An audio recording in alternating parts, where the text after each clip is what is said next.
What is up, guys? Today we're going to be taking a look at two excellent budget smartphones, the Note 8 and the Galaxy A20. So these retail for 200 bucks for the A20, and then you can get the Note 8 for around 161. That's what I paid for mine, so I'll put the links down below.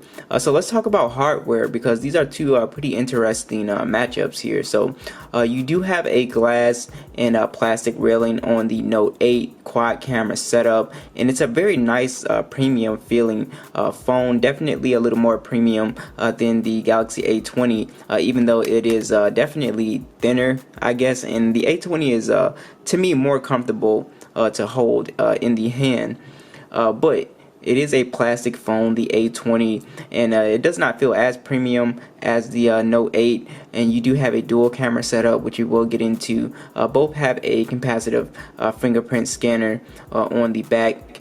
You have your volume buttons and volume rockers on the right side. Nothing on the left side but the SIM ejection. Now you've got the headphone jack on both USB Type-C and a single firing speaker. Alright, so you have a pretty interesting trade-off as far as displays go.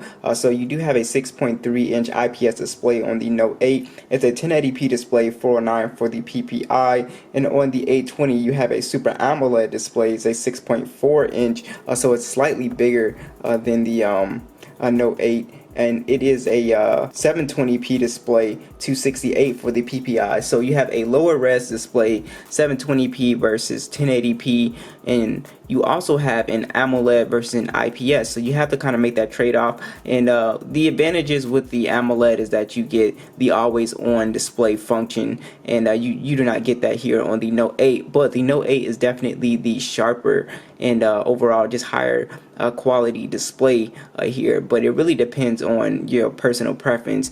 This is definitely more color accurate, I can't say that, but this definitely looks better looking at icons, and just watching videos, to be able to watch in 1080p is always going to be better than 720p. So it is something to think about. Me personally, I would probably go with the Note 8's display, even though I like the Super AMOLED display a lot. I think as time progresses, I think 1080p really is the standard on the phones that you're paying around 200 bucks for. Alright, so you do have Android 9 and MIUI 11 on the Note 8, Snapdragon 665, Adreno 610 for the GPU, micro SD support. You also have 32 gigs of storage and 3 gigs of RAM. So on the A20, you have Android 9 with One UI, and you also have the Exynos 7884 with the Mali G71, micro SD support, 32 gigs of storage and 3 gigs of RAM. So as you can see, spec wise, they're pretty evenly matched.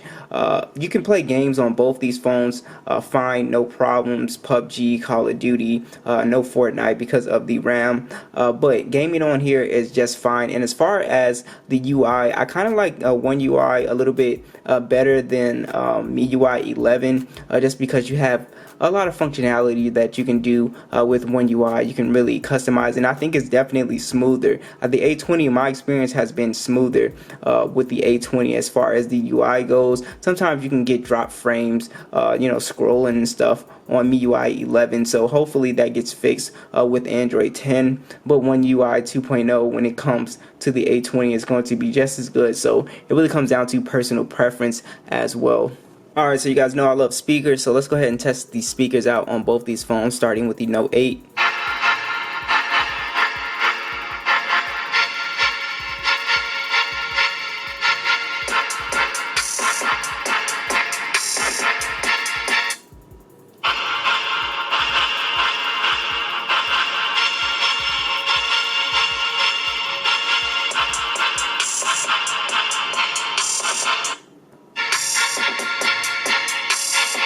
So just a way louder speaker on the Note 8, very easy, just more thumpy, more crisp and clear on the Note 8 definitely. Alright, so let's go ahead and run a quick speed test real quick.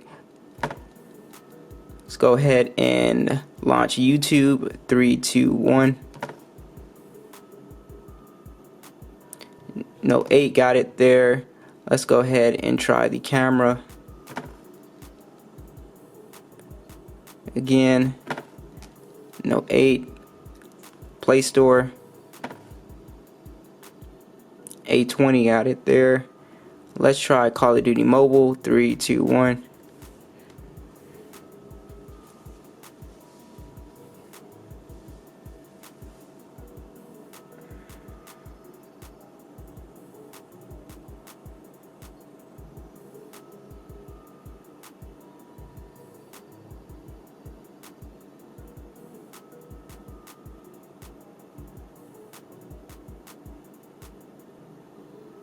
The A20 got it there. And the Note 8 right behind it. Alright, so let's talk about the camera situation because it's pretty interesting. So on the Note 8, you have a quad camera setup. It's a 48 megapixel wide, 8 megapixel ultra wide, 2 megapixel macro, and a 2 megapixel depth. Shoots in 4K 30 FPS, and then on the front facing camera you have a 13 megapixel, shoots in 1080p. So on the Galaxy A20 you have a dual camera setup, and you have a 13 megapixel wide, 5 megapixel ultra wide, shoots in 1080p, and 8 megapixel front facing camera. So as you can see, you can shoot in 4K on the Note 8, you can only shoot in 1080p on the A20, so it does have that advantage there. And you do have just more cameras, especially that macro sensor is always really fun, and you have the depth sensor. But I'll go ahead and show you some stills so you can see you're getting very good shots out of both of these cameras. I really like both of these cameras actually. I was really pleased. So whichever phone that you go with, I think you're going to be very happy with the camera performance. Now you do have NFC on the Samsung Galaxy A20, so you will be able to do those mobile payments, and on the Note 8 you actually do not have NFC, but you do have the infrared port if that is something that interests you. You do have that on there. The A20 does not, but for mobile payments, which I know a lot of people care about, the A20 has it, Note 8 doesn't, so do keep that in mind if that's important to you. Now, as far as getting into the phone, it's a very fast experience with both fingerprint scanners. So as you can see, no real problem. They're both extremely fast, and face unlock is very fast. And I actually think the face unlock is faster on the Note 8. Just, I don't know, sometimes the A20 is kind of just a little slower, and it's got something to do with the animation, I think. But let's go ahead and talk about battery life. So on the A20 you have a 4,000 milliamp battery with 15 watt fast charging. So you have a 4,000 milliamp battery on the Note 8 with 18 watt fast charging, so it charges slightly faster than the Galaxy A20, but you actually are getting better battery life on the A20, and that most likely has something to do with the lower res display. It's just not as powerful or a high res display as the Note 8, so you're just going to get excellent battery life, somewhere around 10 to 11 hours of screen on time thanks to Samsung software. And then on the Note 8, you're going to get really good battery life, somewhere around 7 to 8 hours, no problem. So as you can see, both really good phones. Very interesting trade-offs with both these phones. So what do you guys think? Which phone are you guys going with? Be sure to let me know, and I'll catch you guys in the next one.